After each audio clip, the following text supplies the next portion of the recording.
Coucou les amis! Alors aujourd'hui, je vous présente quelques locutions latines fréquemment utilisées en français.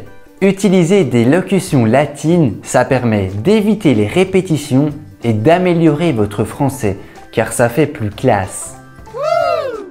Grosso modo, ça veut dire à peu près, approximativement, environ. Léon, je crois qu'il a grosso modo 30 ans. Le football, grosso modo, qu'est-ce que c'est? Un sport qui se joue avec un ballon et les pieds. A priori, on peut traduire par au premier abord, en apparence, à première vue. Par exemple, le ciel est tout gris. A priori, il va pleuvoir.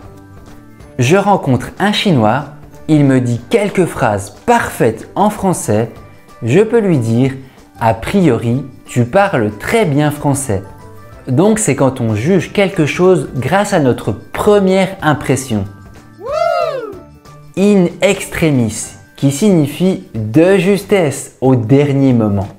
On l'utilise pour une action qui s'est déroulée juste avant la limite, avant qu'il ne soit trop tard. Par exemple, j'ai réussi à prendre mon avion in extremis. Juste après, c'était trop tard.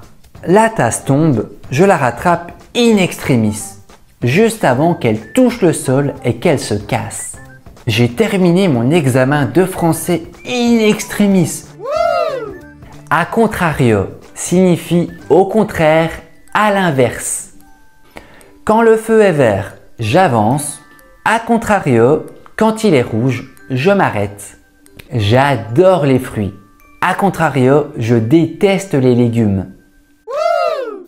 Idem, très utilisé pour éviter les répétitions. Ça veut dire la même chose, pareillement. Alexis adore le café. Idem pour moi. Donc c'est la même chose pour moi. Le français est une très belle langue. L'italien, idem.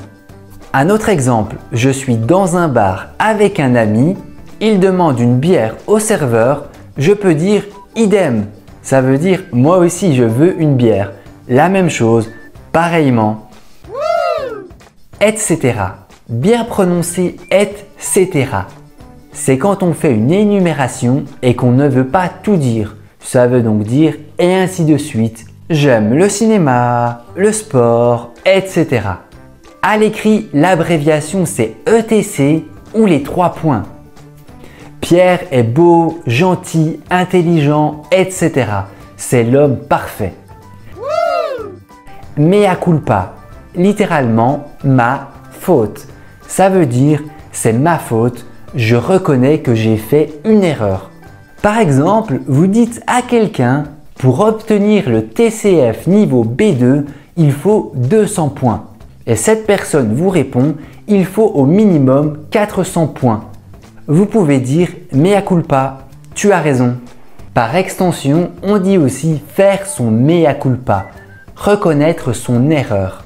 La première fois que j'ai vu Arnaud, j'ai pensé c'est un vrai con, mais en fait il est super sympa. Je fais mon mea culpa. Si vous avez une remarque ou une question, n'hésitez pas à laisser un commentaire. Je vous dis à bientôt, ciao.